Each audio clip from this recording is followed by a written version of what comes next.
Astronaut মেয়েটি অনেক কষ্টে মহাকাশ থেকে পৃথিবীর বুকে ফিরে তো আসে, কিন্তু সে জানতো না যে সে সাথে করে নিয়ে এসেছে ভিনগ্রহী ভয়ঙ্কর এক এলিয়েনকে। তাই ফিরে আসার পর থেকেই মেয়েটির সাথে অদ্ভুত সব ঘটনা ঘটা শুরু হয়। আর এই মুভির শেষের টুইস্টটা তো তোমাদের একদম অবাক করবে। হেই বন্ধুরা, অচেনা কাহিনীর জগতে তোমাদের স্বাগত। ভিডিওটা ভালো লাগলে একটা লাইক অবশ্যই দিও। মুভির শুরুতে একটা রেস্কিউ টিমকে দেখানো হয় যারা নাসার অ্যাস্ট্রোনট স্যামকে উদ্ধার করতে যাচ্ছে। আসলে স্যাম গত 6 মাস মহাকাশে ছিল। ল্যান্ড করার সময় তার ক্যাপসুল একটা অ্যাক্সিডেন্টের মুখে পড়ে। এরপর স্যামকে দেখানো হয় যে কিছুটা আহত অবস্থায় সেখানে পড়ে রয়েছে, সাথে তার হেলমেট আর মাস্কটা একদম ভাঙা। রেস্কিউ টিম স্যামকে নিয়ে আসে হেডকোয়ার্টারে, যেখানে সে কিছুদিন কোয়ারেন্টাইনে থাকবে। সেখানে কিছু মেডিকেল টেস্ট হবে আর তারপর সে নর্মাল লাইফ শুরু করার অনুমতি পাবে। যদিও স্যাম ঠিক করেছে 4 মাস পর সে আবারও মহাকাশেই ফিরবে। কিছুদিন পর স্যামের জ্ঞান ফেরে। শরীরের অনেক স্থানে চোট লেগেছিল তার। হঠাৎই সে দেখতে পায় টেবিলে রাখা একটা পেন হাওয়ায় ভাসছে। ঠিক তখনই সেখানে মেডিকেল টিম স্যামের চেক আপ করতে চলে আসে। স্যাম তাদের দিকে তাকানোর পর যখন আবারও টেবিলে তাকায়, তখন সে দেখে পেনটা টেবিলে নর্মালভাবেই রাখা আছে। স্যাম এটা মেডিকেল টিমকে জানালে মেডিকেল টিম বলে এটা খুব নর্মাল, এতদিন মহাকাশে থাকার কারণে এটা হচ্ছে। বমি, হ্যালুসিনেশন, এমনকি নাক দিয়ে রক্তও বার হতে পারে। এরপর মেডিকেল টিম জানতে চায় তার সাথে ঠিক কি হয়েছিল সেই দিন। স্যাম তখন জানায় ফ্রি ফল হওয়ার সময় তার সাথে কিছু একটা ধাক্কা লাগে, যদিও এই ঘটনাটা নিয়ে সে নিজেই শিওর ছিল না। স্যাম সেটাকে মহাজাগতিক কিছু একটা জিনিস ভাবছিল। ডক্টর জানায় স্যামের ক্যাপসুল ভেদ করে কেউ যেন তার হেলমেটটা ভেঙেছিল। তাই তার অ্যাস্ট্রোনট শুটে পাওয়া পার্টিকেলস এক্সামিন করার জন্য পাঠানো হয়েছে। কিছু সময় পর স্যামের হাজবেন্ড মার্ক এবং মেয়ে ইজি তার সাথে দেখা করতে আসে। যেহেতু স্যাম কোয়ারেন্টাইনে ছিল, তাই সে শুধু কাঁচের ভিতর দিয়ে কথা বলে তাদের সাথে। এর মধ্যেই স্যামের পিতা উইলিয়ামও স্যামের সাথে দেখা করতে আসে। স্যামের পিতা নাসার ন্যাশনাল সিকিউরিটির হেড। স্যাম যাতে নিরিবিলিতে থাকতে পারে তার ব্যবস্থাও করেন তিনি। নিরিবিলিতে থাকলে এখনই মহাকাশ থেকে ফিরে রিপোর্টারদের বিভিন্ন প্রশ্নের মুখোমুখি হতে হবে না স্যামকে। এরপর স্যামকে প্রোটেক্ট করে একটা বাড়িতে নিয়ে যাওয়া হয় যেটা জঙ্গলের মাঝামাঝি ছিল। মিশেল স্যামকে বাড়ির ট্যুর করায় আর বলে সরকার 1950 সালে এই বাড়িটা অস্ত্র পরীক্ষণ করার জন্য বানিয়েছিল। সেখানে বাইরে একটা টেলিস্কোপও রাখা ছিল। স্যাম তার কাছে যায় আর সেটা দিয়ে দেখা শুরু করে। ঠিক তখনই তীব্র একটা আওয়াজ সাথে আবছা কিছু দেখতে পায় সে তার মস্তিষ্কে। মিশেল তখন স্যামকে বলে এটা খুব কমন সিমটম। সাথে সে এটাও বলে স্যাম যদি আবারও নিজেকে কাজে ফেরাতে চায় তাহলে দ্রুত তাকে রিকভার হতে হবে, কারণ 2 মাসের মধ্যেই আবারও তার কিছু টেস্ট করা হবে। ডক্টর রোজ আসবে তার অ্যাবিলিটি পরীক্ষা করার জন্য, কারণ স্যাম এই প্রথমবার মহাকাশে গিয়েছিল। মিশেল চলে গেলে স্যাম নিজের হাতের ব্যান্ডেজটা দেখে, যেখানে চোটের দাগটা এখনো পর্যন্ত মেলায়নি। এরপর স্যাম আনপ্যাকিং করছিল, হঠাৎই তার নাক দিয়ে রক্ত বার হওয়া শুরু হয়। এটা নর্মাল ভেবে স্যাম রক্তটাকে মুছে নেয়। এরপর স্যামের বেস্ট ফ্রেন্ড ওয়েল কল করে স্যামকে। তার সাথে কিছু কথা বলতে বলতেই বাইরে কিছু একটা অনুভব করে স্যাম যেন চুপ হয়ে যায়। ওয়েল অনেকবার ডাকাতে স্যাম আবারও তার সাথে কথা বলতে শুরু করে। তখন এখানে আমরা দেখতে পাই স্যাম পাশের রুমে যাওয়া মাত্রই সেখানে সত্যিই কিছু একটা ছিল। এদিকে ভিডিও কল হওয়ার পর বাড়ির লাইট দপদপ করা শুরু করে। স্যাম বাইরে গেলে দেখতে পায় পুরো বারান্দায় মাটির ছাপ, সাথে একটা চেয়ারও উল্টানো রয়েছে। বাইরের দরজাও খোলা ছিল। স্যাম আবারও বাইরে রাখা টেলিস্কোপ দিয়ে দেখা শুরু করে তখন, যেখানে সে অদ্ভুত কিছু নড়তে দেখতে পায়। পরে যখন স্যাম আবারও দেখতে যায় সেটাকে, তখন সেটা গায়েব হয়ে গিয়েছিল। এরপর স্যাম জঙ্গলে গিয়ে ওই স্থানেই একটা পাথর ছড়ে আর ফিরে আসে। বাড়ি ঢোকা মাত্রই আবারও সেই তীব্র শব্দ আর আবছা কিছু অনুভব করে স্যাম। সকালে ঘুম থেকে উঠে স্যাম দেখতে পায় তার হাতের ওই ক্ষতটা আগের থেকেও অনেক বেড়ে গেছে। এরপর কিচেনে খাবার বানানোর সময় একটা ডিমকেও উড়তে দেখে সে। স্যাম সেটাতে হাতও দেয়, কিন্তু উইলিয়াম তার ডক্টর টিম নিয়ে আসা মাত্রই ডিমটা ভেঙে পড়ে যায় নিচে। এক্সারসাইজ করার সময় স্যামের পিঠে আর পায়ে খুব ব্যথা হয়। নর্মাল ব্যথা বলে সে সেটাকে ইগনোর করে আর ব্যথার স্থানে বরফ লাগিয়ে শুয়ে পড়ে। মিশেল স্যামকে জিজ্ঞাসাও করে যে আর কোনো সিমটম তার সাথে হয়েছে নাকি, কিন্তু স্যাম মিথ্যে বলে যে সে এমন কিছুই অনুভব করেনি। আসলে স্যাম তার দ্বিতীয় মিশনে ফেরার জন্য আগ্রহী ছিল, তাই সে সেদিন মিথ্যে বলে। রাতে মার্ক ভিডিও কল করলে স্যাম তার সাথে ফ্যামিলি ট্রিপে যাওয়ার কথা বলে, কিন্তু মার্ক যেতে চায় না, কারণ স্যামের কাজের জন্য তাদের মধ্যে অনেক দূরত্ব বেড়ে গেছে। ডিভোর্সও এখন চায় সে। মার্ক চেয়েছিল ইজি সেই ফ্যামিলির ভালোবাসাটা পাক যেটা সে কখনো পায়নি, কিন্তু স্যাম তো আবারও মিশনে চলে যেতে চাইছিল। ইজি অ্যাডপ্টেড ছিল, কারণ স্যাম কখনো মা হতে পারতো না। ইজিকে তারা ভালোবাসা দেবে বলেই অ্যাডপ্ট করেছিল, কিন্তু তারা এখন আর সেটা দিতে পারছে না। এর মধ্যে ইজি সেখানে চলে আসে আর তার মাকে ড্রয়িং দেখায়। সেই ড্রয়িংয়ে সে তার ফ্যামিলির সাথে স্পেসে থাকা এলিয়েনদেরও এঁকেছিল।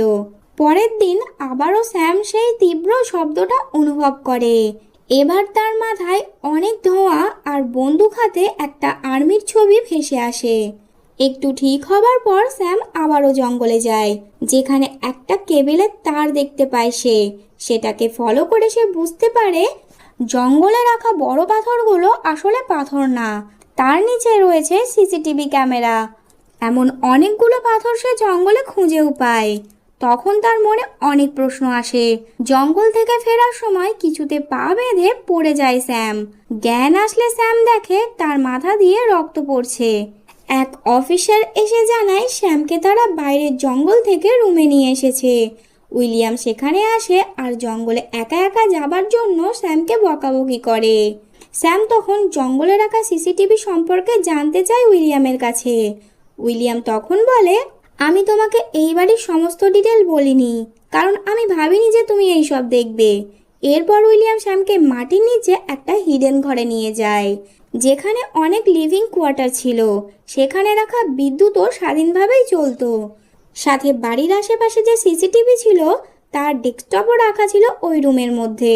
কোনো এমার্জেন্সি হলে বিল্ডিং নিজেকে পুরো 3টে লেয়ারে আটকে নিত। একটা ডিফেন্স সিস্টেমও ছিল সেখানে, যার দ্বারা বোঝা যেত ওই বাড়ির মধ্যে কয়জনের উপস্থিতি রয়েছে। উইলিয়াম যাবার পর স্যাম খেয়াল করে তার হাতের ক্ষতটা অনেক ছড়িয়ে পড়েছে। রাতে স্যাম বাইরের টাবের মধ্যে একটু রিল্যাক্স করছিল। ঠিক তখনই জঙ্গলের মধ্যে অদ্ভুত আওয়াজ শোনে সে। ভিতরে এসে সে মার্ককে কল করে, কিন্তু কল কিছুতেই লাগছিল না। ঠিক তখনই লাইট আবারও ফ্লিক করা শুরু হয়। বাইরে যায় স্যাম দেখতে, কিন্তু সে কিছুই দেখতে পায় না। ভিতরে আসা মাত্রই কাঁচের ওপারে 1 সেকেন্ডের জন্য ভয়ঙ্কর একটা এন্টিটি দেখতে পায় স্যাম। স্যাম বুঝে গিয়েছিল সেটা আসলে কি। পরে ভালো করে দেখতে গেলে সে কিছুই সেখানে দেখতে পায় না। এরপর স্যাম বাইরে যায় আর ভিতরে এসে দরজা লক করে অ্যালার্ম সিস্টেম অন করে। ঠিক তখনই লাইট অফ হয়ে পুরো ঘর কোয়ারেন্টাইনে চলে যায়, কারণ বাড়ির ভিতরে কিছু একটা ডিটেক্ট হয়েছিল।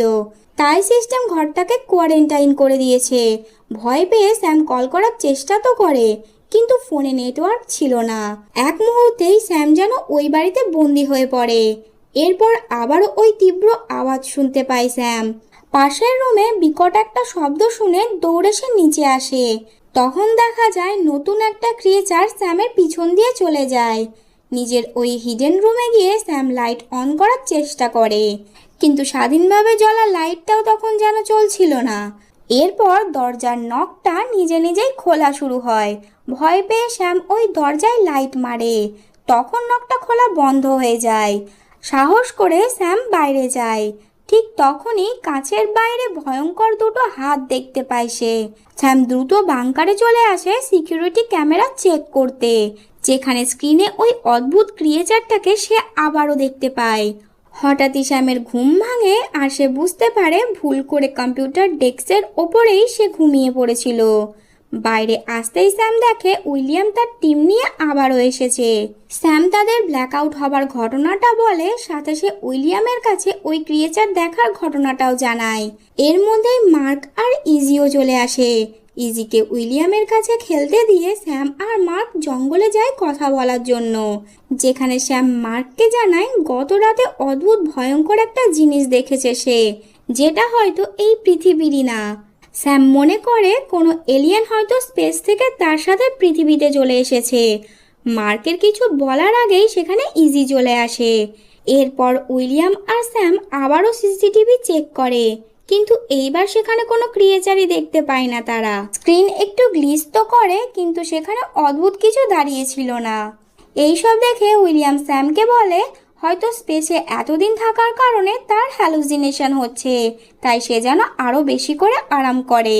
উইলিয়াম ওপরে যাবার পর স্যাম কম্পিউটারে ঘরে স্ক্যান করায়, যেখানে 9 জন লোক ডিটেক্ট হয়, অর্থাৎ ঠিক ততজনই যতজন উইলিয়ামের টিম আর স্যামের ফ্যামিলিতে ছিল।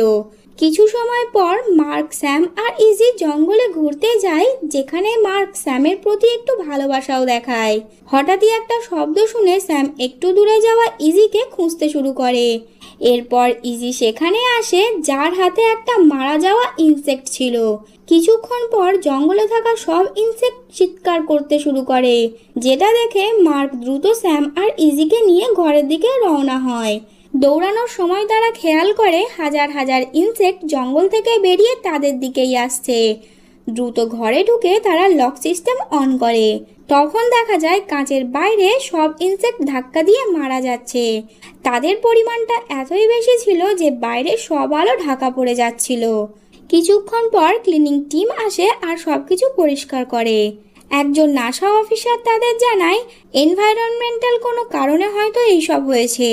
এরপর মার্ক ইজিকে নিয়ে সেখান থেকে চলে যায়, তবে সে আর ইজি আবারও রাতে আসবে এটাও বলে যায় সে। ভিতরে এসে স্যাম ফিল করে তার পায়ে ভীষণ যন্ত্রণা হচ্ছে। জুতো খুলতেই সে খেয়াল করে পায়ের আঙুল দিয়ে রক্ত বার হচ্ছিল। স্যাম দ্রুত বাথরুমে যায় রক্ত পরিষ্কার করার জন্য। এরপর সে যখন মোজা খোলে তখন সে দেখে পুরো পায়ে অদ্ভুত একটা ক্ষত। আঙুলে হাত দিতেই পায়ের নখ খুলে বেরিয়ে আসে। ডিনার করতে করতে স্যাম নিজের হাতের ক্ষতটাও দেখে, যেটা দ্রুত গতিতে ছড়িয়ে পড়ছিল। এর মধ্যে আবারও লাইট ফ্লিক করা শুরু হয়।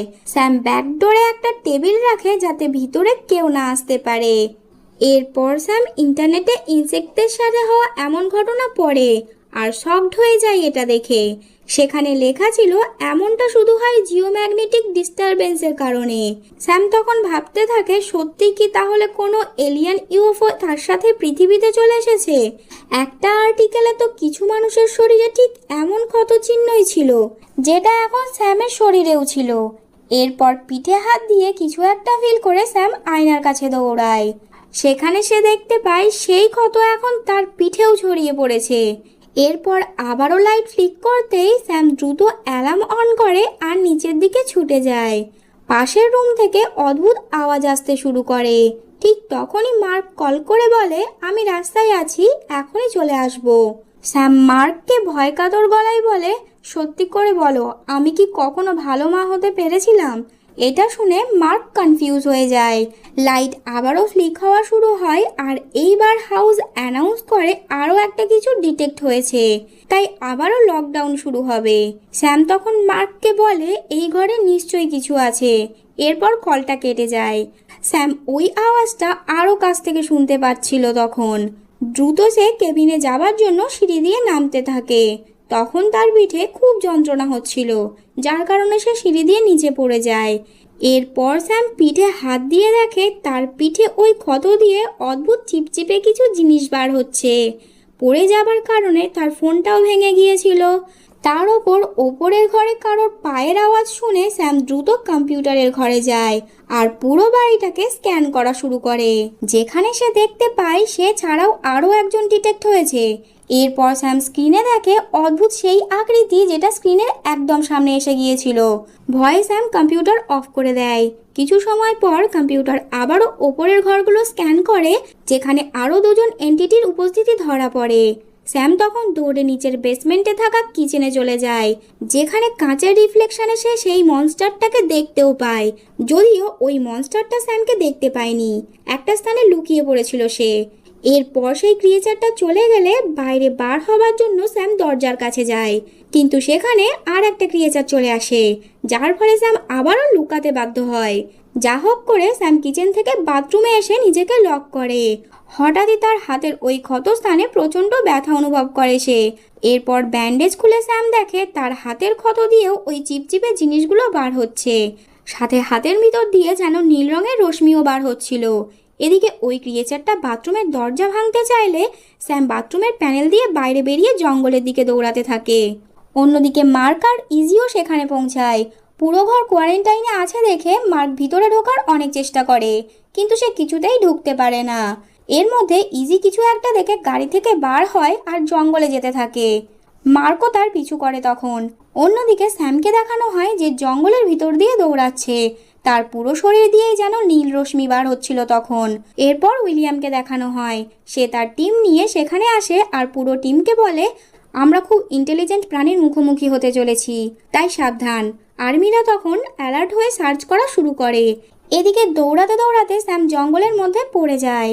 ওই ক্রিয়েচার তার সামনে এসে দাঁড়াতে স্যাম নিজের প্রাণ ভিক্ষা চায় তার কাছে। তখন ওই ক্রিয়েচারটি স্যামের দিকে তাকায় আর তাদের ভাষায় স্যামকে জিজ্ঞাসা করে যে স্যাম তাদের ভাষা বুঝতে পারছে নাকি। স্যামও আশ্চর্য হচ্ছিল, কারণ সে সত্যিই তাদের ভাষা বুঝতে পারছিল। ওই ক্রিয়েচারটি তখন বলে, আমরা তোমাকে খুব মিস করছি, তুমি তো আমাদেরই পরিবার। এরপর ওই ক্রিয়েচারটি স্যামের মাথার সাথে নিজের মাথা ঠেকায়।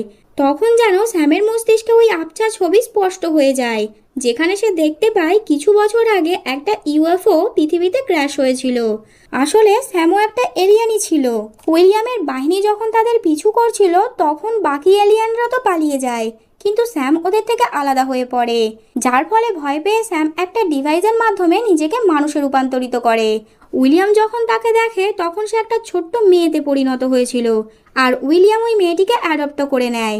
অন্যদিকে এলিয়ানের পরিবার কখনোই স্যামকে খোঁজা বন্ধ করেনি, কারণ তারা ভালো করেই জানতো কিছু সময় পর এই রূপ পরিবর্তন আর থাকবে না। এর মধ্যেই সেখানে মার্ক আর ইজিও পৌঁছায়, যারা এলিয়ানদের দেখে কিছুটা ভয় পেয়ে যায়। স্যাম তখন মার্ক আর ইজিকে বলে, ওরা তোমাদের কোনো ক্ষতি করবে না, ভয় পেও না। কিছু সময় পর উইলিয়ামও তার বাহিনী নিয়ে সেখানে পৌঁছে যায়। সে স্যামকে তখন বলে, আমি জানতাম তুমি রূপ বদলানো একটা এলিয়ান, তোমাকে খুঁজতে তোমার ফ্যামিলি এখানে ঠিক আসবে, তাই আমি ছোট থেকে অ্যাস্ট্রোনট হবার প্রেরণা দিয়েছিলাম তোমায়। স্পেসে আমিই পাঠিয়েছিলাম তোমাকে, যাতে এলিয়ানরা তোমার পিছু করতে করতে আবারও পৃথিবীতে আসে, কারণ আমি এলিয়ানদের গভর্নমেন্ট প্রপার্টি বানাতে চেয়েছিলাম। এরপর উইলিয়াম একটা বন্দুক তাক করে স্যামের ওপর, আর বাকি এলিয়ানদের স্যারেন্ডার করতে বলে। মার্ক তখন ধাক্কা দিয়ে উইলিয়ামকে ফেলে দেয়। এর মধ্যেই স্যাম পুরো এলিয়ানে পরিণত হয়েছিল। আর্মিরা ধীরে ধীরে স্যামের দিকে আসতে থাকে। মার্ক তখন স্যামকে বলে, নিজের জন্য অন্তত পালিয়ে যাও এখান থেকে। ইজি নিজের হাত সামনে বাড়ায়। স্যাম তার হাত স্পর্শ করে কথা দেয় সে আবারও ইজির সাথে দেখা করতে আসবে। এরপর স্যাম তার ফ্যামিলির কাছে ফিরে যায়। যতক্ষণে সেখানে আর্মি পৌঁছায় ততক্ষণে স্যাম আর পুরো এলিয়ান ফ্যামিলি ইউএফওতে করে পৃথিবী ছেড়ে তাদের দুনিয়ায় চলে যায়। এবার তাড়াতাড়ি চ্যানেলটাকে সাবস্ক্রাইব করো, যাতে এমন ধরনের মুভি আমি তোমাদের জন্য আরও বেশি বেশি করে আনতে পারি।